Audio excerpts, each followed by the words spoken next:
it was a mechanical test. This motor will turn 8,000 RPM. Oh yeah. Oh yeah. Oh yeah, with a smile. Oh, okay. Speaking of turning it, let's turn it over, shall we? Okay.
Holy cow. You never get tired of that sound. Oh, man. Yeah. Hey guys, Chuck, House of Mopar. Never get tired of that sound. What about the smell of that burnt race fuel that came out of there? Love it. Tire smoke? Yeah. Anyway, so thanks Lou for letting me use your clip, and I'm gonna put the link to the whole clip in the description below. So anyway, that was at the 2018 Muscle Car and Corvette Nationals. It's in Chicago at the Rosemont Horizon, whatever the hell they call it now. And this year they're gonna have a Jack Ferris. If you've heard of him, you've heard me talk in the past, maybe. His 67 car is gonna be there. It's been bought by a couple in Ohio, and it's going back to full battle attire, 1967 Hemi RO23 kicking ass race car. So anyway, what's coming up is when I went and talked to Larry, he talked about when they got these cars when he was 24 years old. They gave him the keys to this thing, which is cool. Larry's still got a 64 Savoy, true aluminum lightweight with the Hemi in it and everything. I'd love to have him start that for me someday. Anyway, all right, enough of me yammering on. Here we go.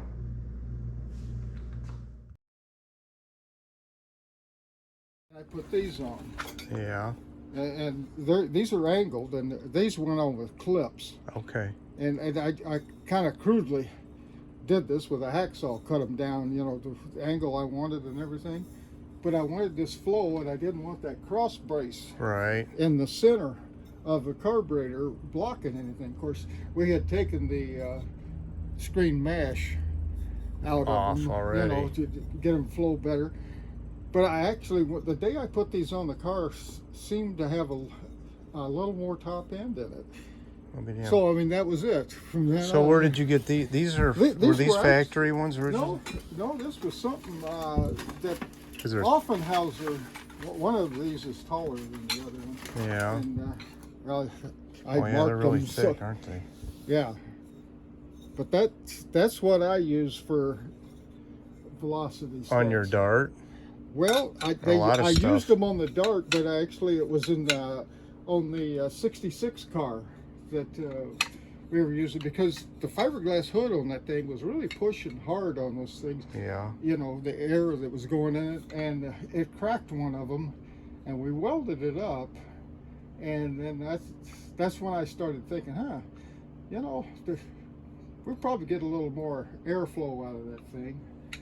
But, geez, you get brackets and everything. Are those aluminum? Yeah. Huh. My gosh. Had a bunch made, I suppose, huh? Yeah, it's a long time ago. I had a bunch of those made up. And, is this a degree wheel here? Yeah, that's what I always use. I bought that back when I was in high school, and I used that thing forever. It was an Offenhauser. It was, I had to bore the hole out in the center because it was made for Chevrolet. And you know. So I made it fit a Chrysler. Oh, that's crazy. This is cool. I like the matchbox. Yeah. Very cool. So how old were the Dart? That's somebody else's, I guess, but Yeah, that was actually Jack Thomas's Dart when he picked it up. We picked ours up just a little bit after he picked his up. In other words, he picked his up Saturday morning, and then a few hours later, we picked ours up. now, how old were you? Huh? How old were you? In '68, let's see, I'd been about Oh, this will work. about 23 or 4. It's amazing. They're giving you guys the keys to these cars. I thought, I started thinking about it. Well, let me tell you, when I picked mine up, we showed up on Saturday, and that's New Car Driveway is what they Right. call that place. And like I said, we didn't bring a camera or nothing, and I think I had a couple of my friends that, just went up there with me. And we walked in the guard shack, and I said, I'm here to pick my Dart up. And he asked my name. I mean, I had no paperwork. I just showed up. I'm here to pick this Dart up. And this guy looks at me. He says, Larry, there's no release on your car. I said, what do you mean, release? He says, well, they send paperwork over. It's okay to pick it up. And I don't have any for yours. All right. I said, God, I'm a little ways from home. Now what? Well, yeah, it's Saturday. What can we do? And he says, well, the only way I can get this released, I'd have to get the treasurer of Chrysler to say, okay. I said, well, can we do it? And this guard says, well, let me see. And he had the guy's phone number. He called his wife, and he says, oh, he's out playing golf.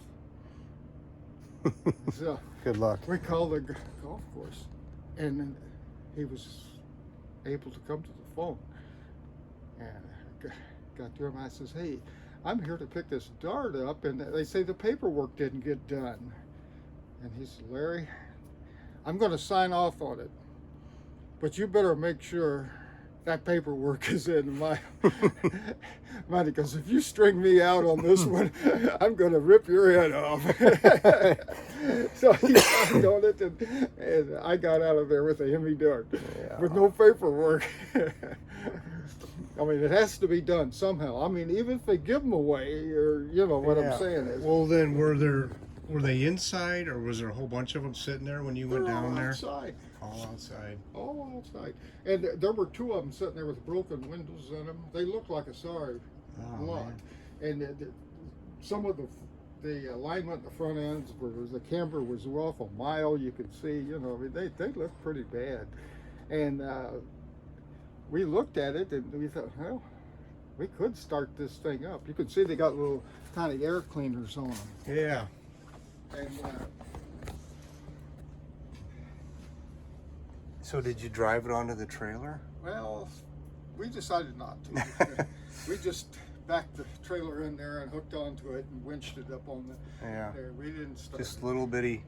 Those tires, I don't even know what those are in the They're back. 14. Oh, on the back, those are 15 inch, Oh, and those are 6 inch wide rims. yeah. And they were a special offset because they had a B-body rear end in that thing, the Dana rear end in it. So the rims had a. I've got one out here. I can show you what they had, but the Here's the picture. Yeah, let me do this. So you redid this for him, and he's in Ohio now, the guy? no, he's up north of Detroit. Oh, okay. That's so cool. Did you have to talk to Schulers? Did you have to talk them into this whole deal, or were they pretty much on board? Well, Schuler was on board. Schuler was the one that didn't have the paperwork done. Yeah. But yeah, Eddie Schuler, and this is a. Here's a good picture. That's Oh, some there. paint job you got on that thing. Yeah, that's Joe. Actually, they were shooting some pictures, and he just sent some with different highlights. It's all Wow. the same day. Just what lighting does to different paint jobs. Is that like the reflective, like on some of these later, Yeah, no, it's not. It's just Huh. regular paint, and Yeah. it lit up with sunlight Yeah. What it was, it's a silver underbase. Right. That's shot in that. And that's it later on right there. Car shop. Yeah, They that's just had that going on. right. And this is actually the Yeah. manufacturer's bill of origin right here. That is so cool. Is that going back with the car someday? This is a copy. Oh. Joe has this, Oh. the real one. So what's the, I don't have my glasses on. What's the date on this? Let's see, 5/4/68. Yeah. LO23. Yeah. That's cool. Eddie Schuler. So on the back, Schuler has to sign off, you know, on this. Yeah. So the first assignment goes to me in Moline, Illinois, and he's got a date on here of 5/20/68. Morrison, Illinois, Eddie Schuler, dealer. And then Eddie Schuler and all that, and then it's Pauline Schuler, the secretary, signed it here. And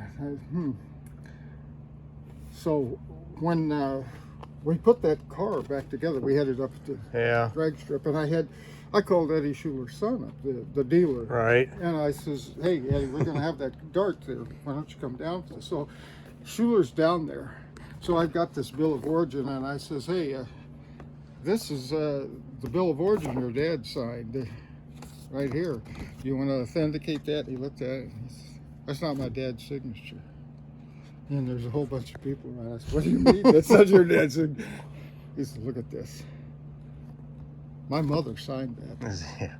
That's funny. My mother always signed his name. Yeah. Well, isn't that the right? Yeah.